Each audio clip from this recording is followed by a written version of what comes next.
Hi everyone, and in this video, I'm going to discuss anti-Parkinsonian drugs. Now, when we think of Parkinson disease, what are symptoms we see? Usually, it is seen in the elderly population, and the patient will typically present with bradykinesia, rigidity, and tremors. Now, what is the problem here? The problem here is that dopamine decreases and the activity of acetylcholine increases. So particularly the area is substantia nigra. So in this topic, let us understand what are the drugs used in the management of Parkinson disease. So let me write Parkinson's disease. So patients with Parkinson disease typically presents with following symptom, that is bradykinesia. Now, what do you mean by bradykinesia? Meaning is slowing of movement. Brady means slow or lower. Kinesia means movement. Second problem is patient will have tremors. And third problem is rigidity. So these are the typical features what we see with Parkinson disease. Now, what is the basic problem here? The basic problem in Parkinson disease are two. There is decrease in dopamine activity. There is decrease in dopaminergic activity, particularly in the substantia nigra. So there is increase in acetylcholine activity. So this is the problem what we see in Parkinson disease. Usually for a movement to occur, there is a balance between dopamine and acetylcholine. Dopamine is the one which tells us to start the movement, kinesia, movement. And acetylcholine and dopamine, they will modulate the movement so the person can do the movement. So that is what we all have. But a person with Parkinson's disease, the movement is slowed down because dopamine is lesser. And along with that, he will have tremors and rigidity. Now you tell me, what should we do? What should we do in the brain so that the disease can be treated? Yes. So the aim of therapy is to do what? To increase the activity of dopamine in the substantia nigra. And this is the first aim. The second one is to decrease the activity of acetylcholine. So the aim of therapy is to increase dopamine and to decrease acetylcholine. So we'll take up first one, the dopamine concept. Dopamine. So I need to increase the activity of dopamine. How do I do that? Let me write dopamine for you. Now this is the dopamine. This is the dopamine. The question here is, can I give dopamine orally? Can it cross blood-brain barrier? Now, if I want to use dopamine as therapy for Parkinson's disease, dopamine will not enter the blood-brain barrier. It cannot enter. So that's the reason we need to give a drug which can enter the brain, and that is called levodopa. So levodopa is a prodrug. After metabolism in the brain, levodopa is a prodrug, and after metabolism in the brain, it enters inside the brain and releases dopamine. You may ask a question again, why not dopamine? Because I'm repeatedly telling you, dopamine cannot cross the blood-brain barrier. It doesn't enter the brain. Now once it enters the brain, dopamine can be broken down by two important enzymes. One is called COMT. So it is called catechol orthomethyl transferase and MAO, particularly the enzyme called MAO-B. Now what do you mean by MAO? MAO stands for monoamino oxidase. So that will metabolize dopamine. This dopamine in the brain can act on a receptor. Remember, the receptor is D2 receptor. So the D2 receptor, it will work and produce an action. So now you tell me guys, how do I increase the activity of dopamine in the brain? So penultimately, I have to increase the activity of dopamine in the brain, because in Parkinson disease, the dopamine activity has come down. As the person ages, the dopaminergic activity decreases. So what I can do is, number one, I can give the prodrug called levodopa. That can be done. Number two, I can inhibit the enzyme MAO-B so that dopamine is not metabolized. Number three, what I can do is I can inhibit the enzyme COMT so that dopamine is not broken down, it will stay inside. Number four, what I can do is, instead of giving dopamine, I can give D2 agonist, that is dopamine agonist. They can also increase the activity, that is dopaminergic activity, because they directly stimulate the receptor D2. So we have basically 4 drugs: levodopa, MAO-B inhibitor, COMT inhibitor, and D2 agonist. So let me take one by one. So the first target what we are going to discuss is a drug by the name levodopa. The name is levodopa. Levodopa pharmacokinetically has a very short half-life. If you see the half-life, it's only 1 to 2 hours. Very, very short half-life. Now, let me write what happens when we give levodopa. Let me write what happens when we give levodopa. Now, this is levodopa. Now, this levodopa can enter the blood-brain barrier. So, this levodopa can cross, this is the blood-brain barrier, it can cross it.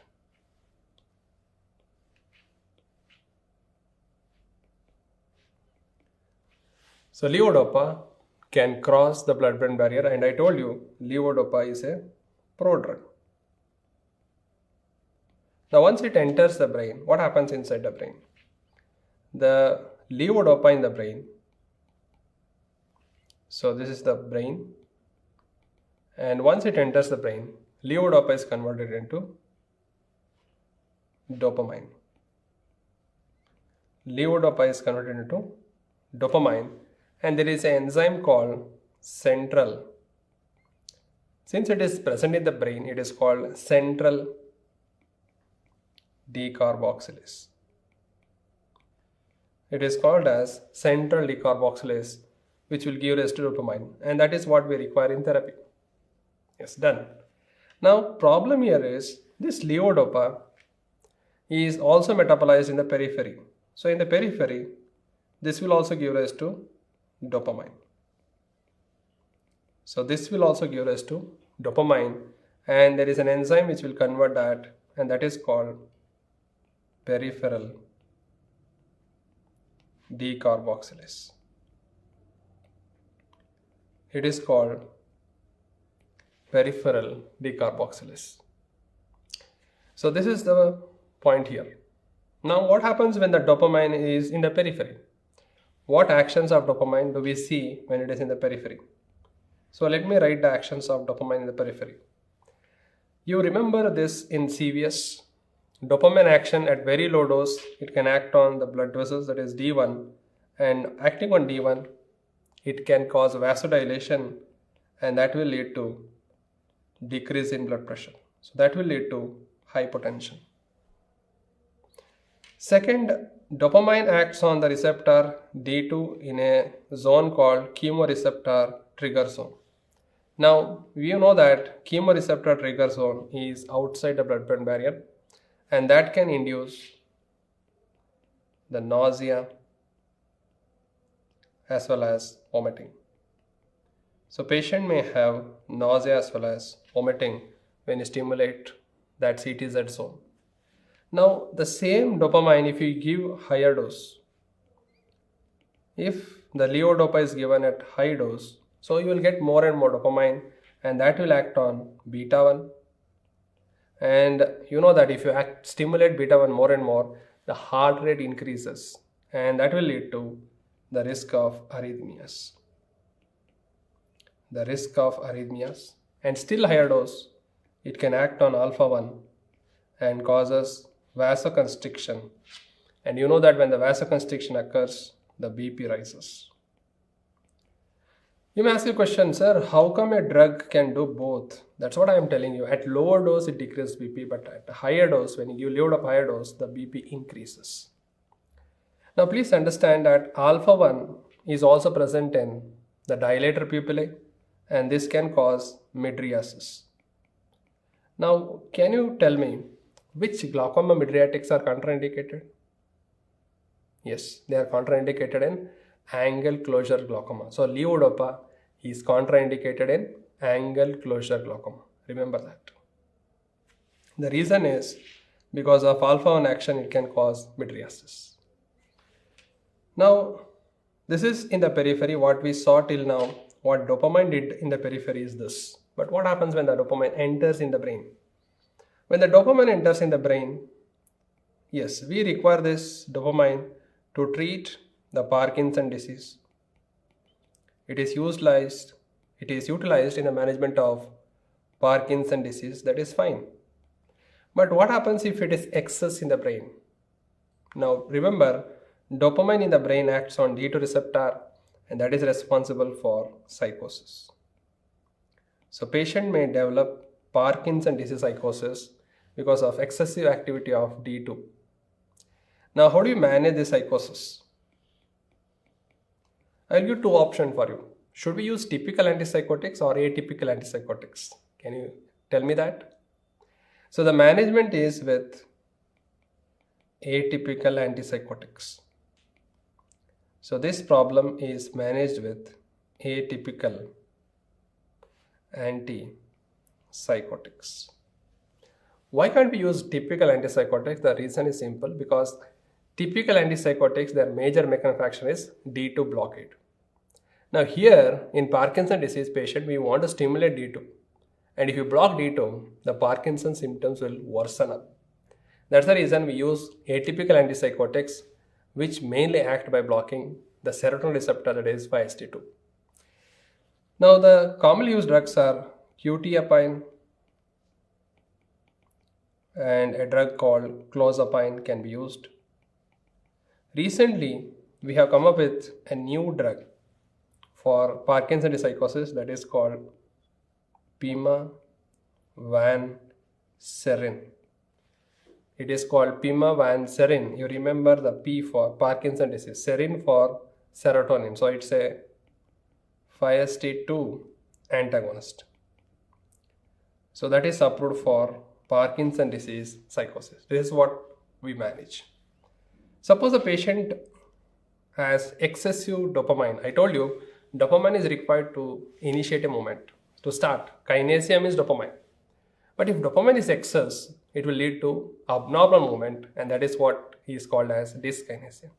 So patient will have dyskinesia because of excessive dopamine activity, and that can be treated with a drug called amantadine.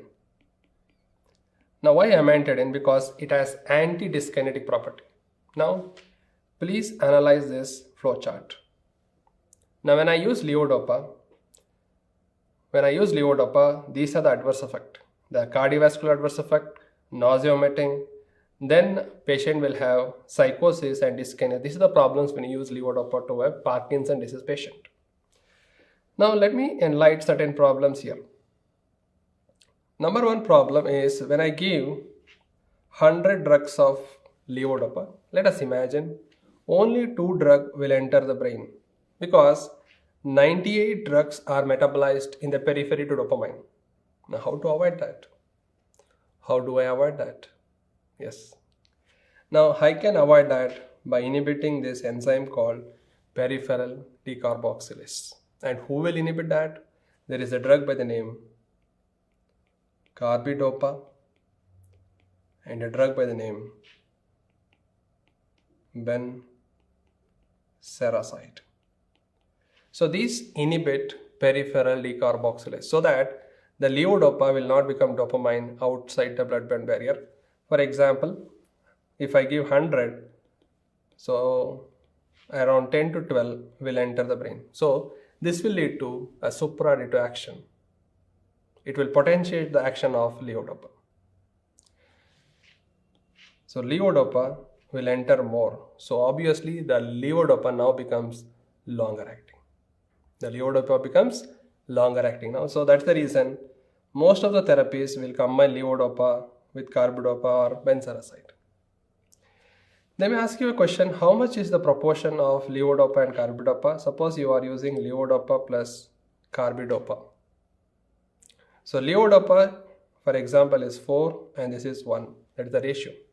Example is, if I give 100 milligram of levodopa, carbidopa will be around 25 milligram. Same thing with levodopa with benseroside. It is also the ratio of 4:1. This is a ratio. Now they can ask you, what is the advantage of combining levodopa plus carbidopa or levodopa plus benseroside? The advantages are, what will be the advantage to the patient? Number one, the drug will be levodopa will be longer acting in the brain. So this is advantage. What is the second advantage? Can you think and tell me?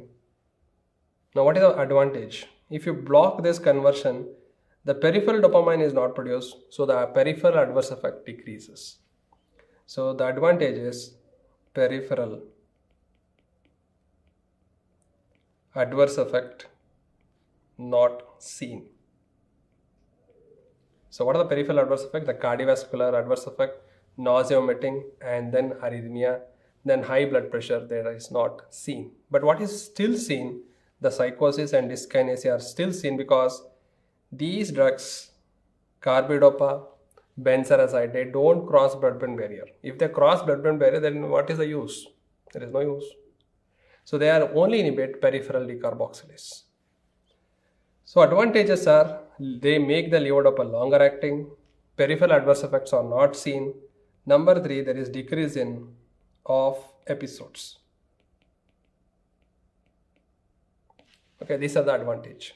What is the disadvantage of the combination, or what is disadvantage? No decrease in psychosis, no decrease in dyskinesia.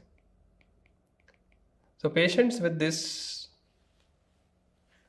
combination, they will not have no decrease in postal hypertension. That will not decrease in this combination. This is not seen. So other adverse effect will decrease, but what are the adverse effect that doesn't decrease? Please remember these 3.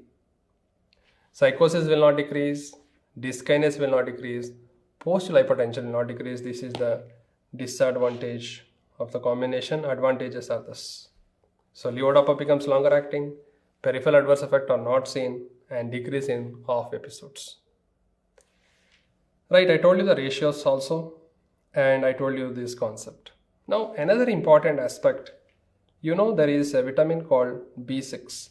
B6 stands for pyridoxine. This pyridoxine is a stimulator of peripheral decarboxylase. Now they can ask you in the exam application of this. Suppose a patient with Parkinson disease, he takes vitamin complex. Now what is the problem there? The problem is when they take vitamin B complex, B6 will convert levodopa into dopamine in the periphery and the efficacy of levodopa decreases. So this is a drug interaction they can ask you.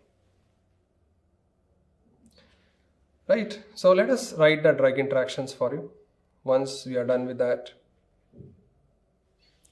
The drug interactions are, now you should not combine with a D2 blocker. Levodopa should not be combined with D2 blockers. Can you give me some examples of D2 blockers? Yes, the typical antipsychotics, and they block D2. Typical antipsychotics. Anything else? Yes, an antiemetic like metoclopramide, which can enter the blood-brain barrier and it itself can cause Parkinson symptom. Suppose if they ask in the exam, what is the antiemetic used in levodopa induced nausea, vomiting, we use a D2 blocker. And what is the name of it? Not metoclopramide. The one which doesn't cross the blood-brain barrier, that is domperidone, that can be used. Now, one more drug interaction I told you. What is that? Levodopa should not be combined with the complex, that is vitamin B, that is B6.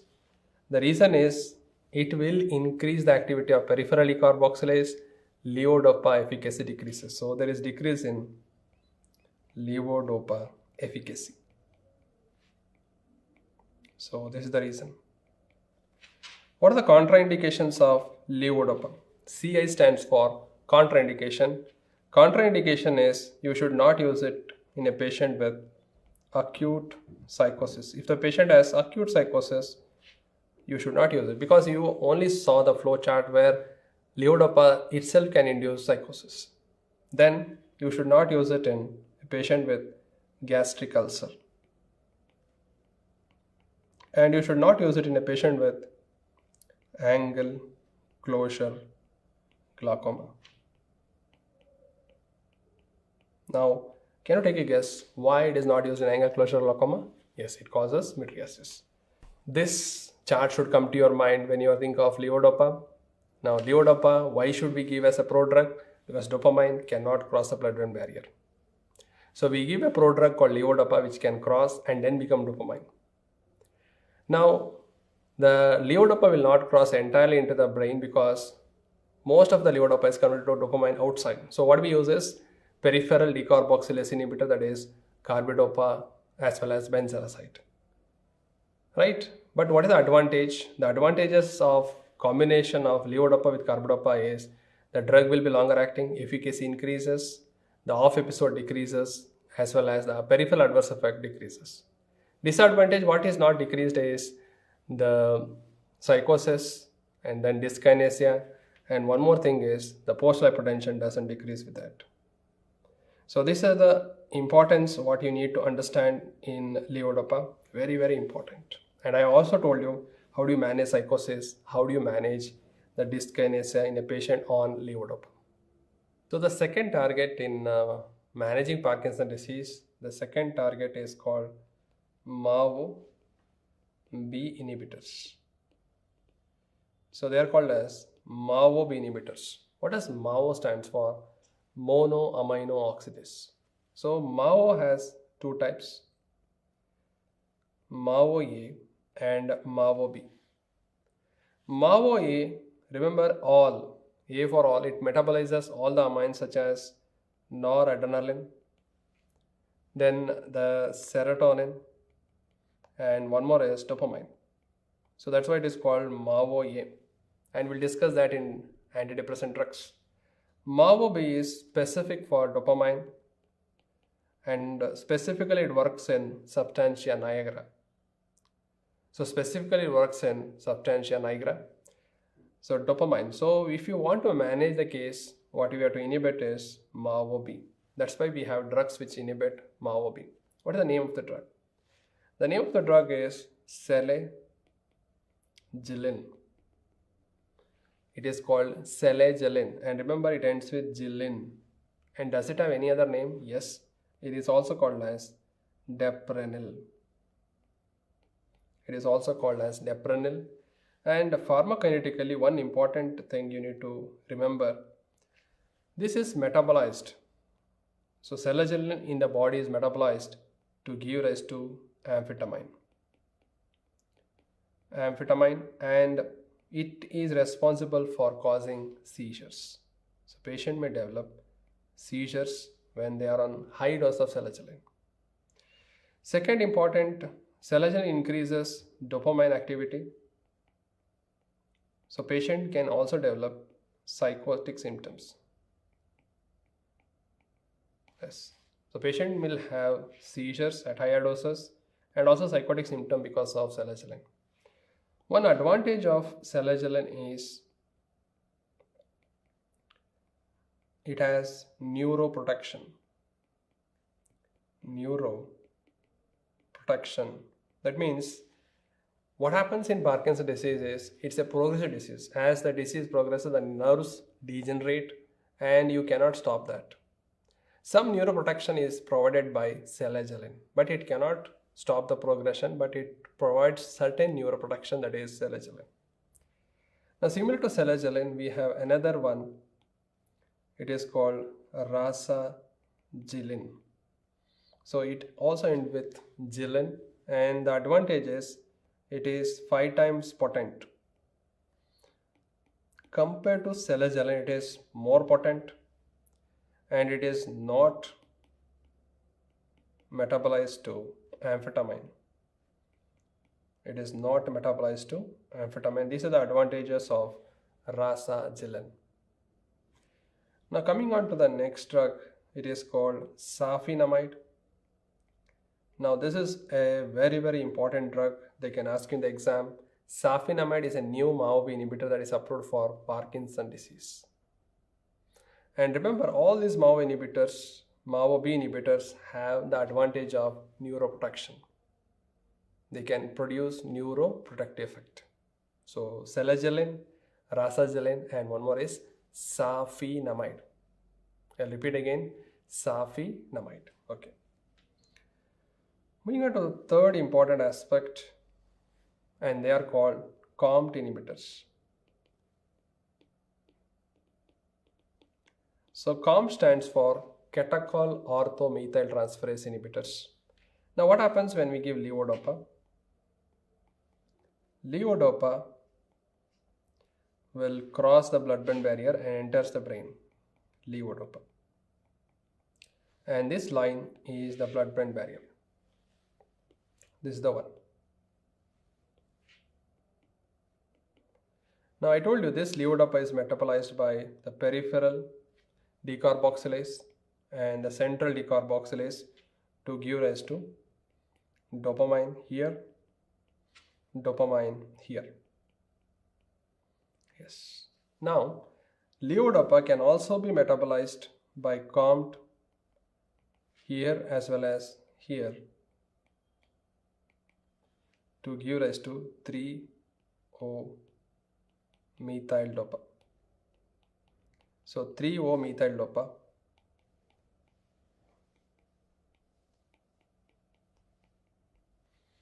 now when we use COMT inhibitors, they inhibit this enzyme. So what happens? Levodopa is not metabolized in the periphery, and also when the levodopa enters the brain, it is not metabolized to 3-O-methyl. So when the levodopa enters the brain, there also it is not metabolized to 3-O-methyl-dopa and it becomes dopamine, and even dopamine is metabolized by COMT, and that is also inhibited by these drugs. So penultimately these drugs will increase the activity of dopamine, and also they increase the viability of levodopa by inhibiting the breakdown of levodopa outside the blood-brain barrier, and also they can inhibit inside the blood-brain barrier also and increase the levodopa activity. Now moving on to the drugs. What are the drugs we have? The drugs what we have are entacapone. Now entacapone doesn't cross blood-brain barrier. It will not cross. So the major action is in the periphery. So entacapone acts only here. Another drug is called tolcapone. Tolcapone can enter the blood-brain barrier, and it can inhibit not only in the periphery, in the center also. So, but one of the important problem with tolcapone is adverse effect. The drug is hepatotoxic. Hepatotoxic drug, tolcapone. And you remember, tolcapone, like it pays the toll and enters inside the brain. But entacapone will not enter, it will work in the periphery only. So that is about the COMT inhibitors. So moving on to the next important aspect, the fourth target is to stimulate D2. So we have the next target that are D2 agonist. D2 agonist, and D2 agonists are two types. Number one, they are derived from ergot. They are called ergot derived. They are called ergot derived. We have a drug called bromocriptine. So bromocriptine is the main drug. The older drugs are cabergoline and pergolide. So we have ergot-derived drugs, bromocriptine, cabergoline, and pergolide, and they can cross the blood-brain barrier and stimulate the D2. The problem with these ergot-derived, the adverse effect of these ergot-derived is they can cause vasoconstriction because they are ergot-derived, and that can lead to gangrene. And second problem is any ergot, they are known to produce fibrosis, particularly retroperitoneal fibrosis. So because of these two complications, these are not so much commonly used nowadays. What we are going to use is the other D2 agonists. They are called non-ergot derived. These are called non-ergot derived, and they are ropinirole, then a drug called pramipexole, and a drug called rotigotin. Now rotigotin is also available as transdermal patch. It is available as transdermal patch. So let me tell you, remember it like this: ropi, prami, roti. Ropi, prami, roti. So like Amar Akbar Antony, remember it as ropi, prami, roti. And rotigotin is available as transdermal patch, but the problem with the patch is it started forming crystal. So crystal formation is the drawback of this transdermal patch. Now apart from Parkinson disease, these three drugs, they are used in the treatment of Parkinson disease, Parkinson's disease, and not only that, they are also used in a condition called restless leg syndrome. They are used in restless leg syndrome. Now nowadays, these are not the drug of choice for restless leg syndrome. What is the drug of choice for restless leg syndrome? You can use them. Let me write that in the separate line. They can be used in restless leg syndrome, but nowadays the drug of choice or the first choice for restless leg syndrome is gabapentin. So gabapentin is the drug of choice. Now what is restless leg syndrome? It's a condition where the patient at a night time, he will have an urge to constantly move the limbs. He will have tingling, numbness, insect crawling like sensation. So he will keep on moving the leg, and that is called restless leg syndrome. And they have found out gabapentin to be superior compared to the non-ergot D2 agonist. So that's why this gabapentin is the drug of choice. Now when I know ropi, prami and roti, what is the adverse effect with them? The adverse effect is they can increase the compulsive behaviors. They can increase compulsive behavior. What are the compulsive behavior? Patient will have kleptomania, hypersexuality and gambling. So he will have hypersexuality,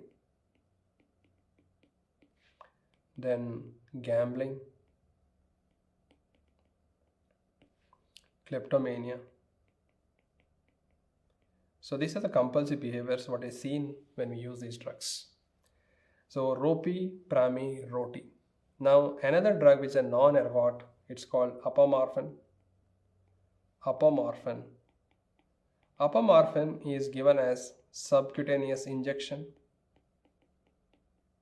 It is given as subcutaneous injection where? To treat acute off episodes. Acute off episodes in a patient with Parkinson disease.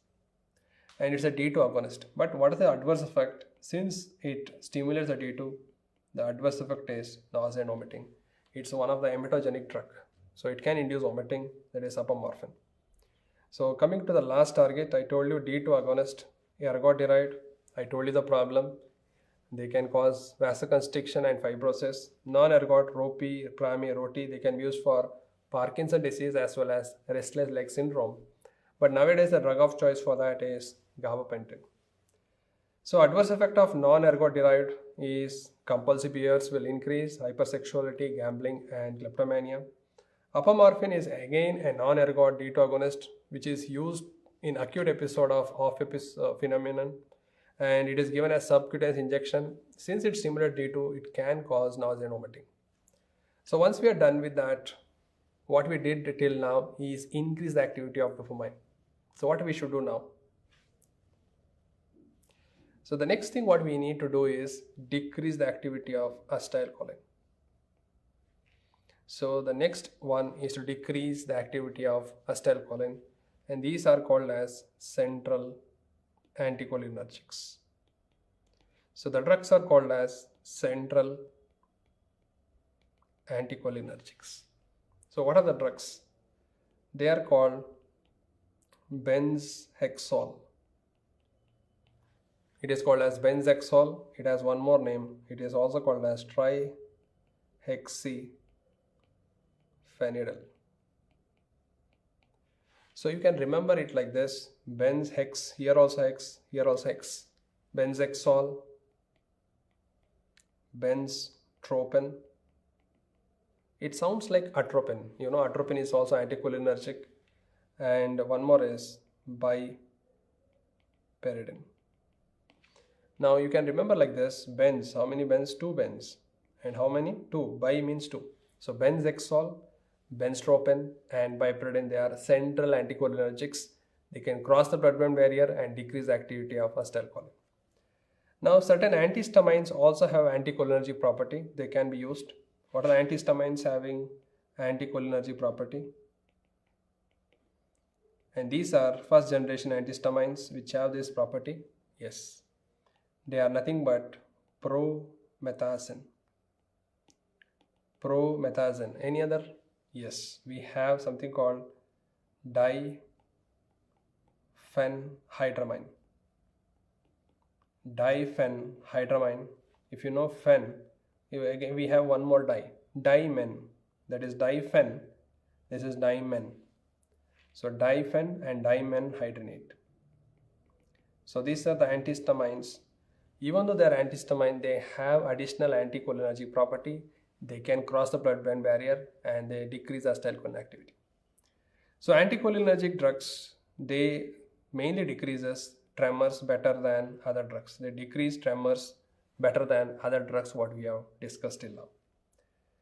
Then we have another drug which is used in the management of Parkinson's disease. The name is called amantadine. Amantadine. What is the specialty of the drug?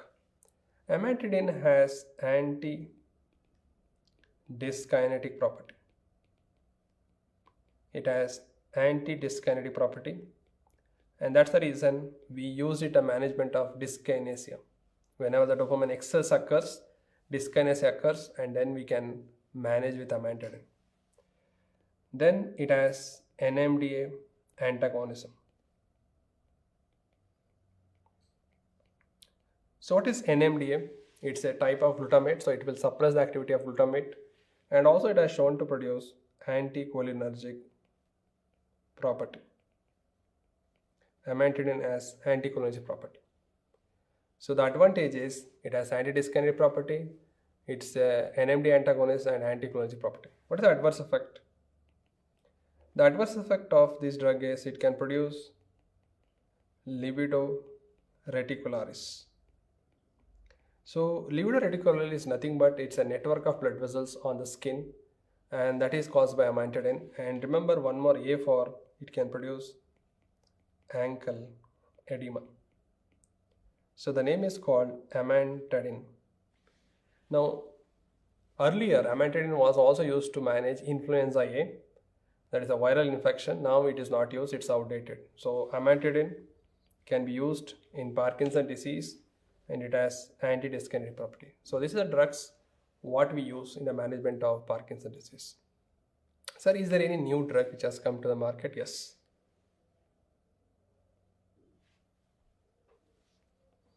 Newer drugs.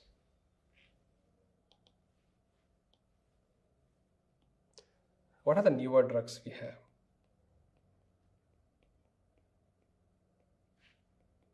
So we have a new drug called opicapone.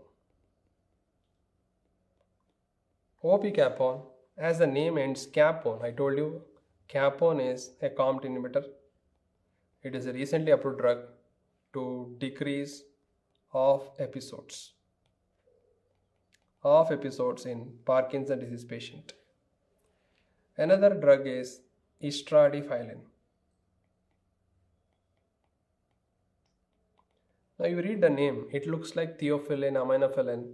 This is estradiol. So can you tell me how did the theophylline work? You know that they inhibit phosphodiesterase, but they also inhibit adenosine. So similar to this is a adenosine antagonist. It's an adenosine antagonist, and it is also used to decrease of episodes of Parkinson disease. So these are two new drugs what are available in the management of Parkinson disease. So basically you have to remember how and what is the problem in Parkinson disease. The problem is simple. There is decrease in dopamine and increase in acetylcholine. How do I increase the dopamine activity? I can do it by using a prodrug levodopa, or I can stop the metabolism of dopamine by using MAO-B inhibitor as well as COMT inhibitor. Or number 4, what we can do is D2 agonist. And D2 agonist, we have ergot and non-ergot. In ergot, we have bromocriptine, cabergoline as well as pergolide. Problem is vasoconstriction and fibrosis. Non-ergot, I told you they are ROPI, PRAMI, ROTI. They can increase compulsive behaviors. They can also be used in restless leg syndrome. And remember, the COMT inhibitors end like capones, and the MAO-B inhibitors end with gilin. And remember, one new drug in MAO-B inhibitor is safinamide. Then what we can do is decrease acetylcholine activity in the brain, and we call them as central anticholinergics, and that is benzhexol, benztropine and piperidine. And antihistamines are promethazine, diphenhydramine and dimenhydrinate. Then we have amantadine, which has the NMD antagonism. It has anticholinergic property as well as antidyskinetic property. So that is about the drugs used in Parkinson's disease. Thank you all.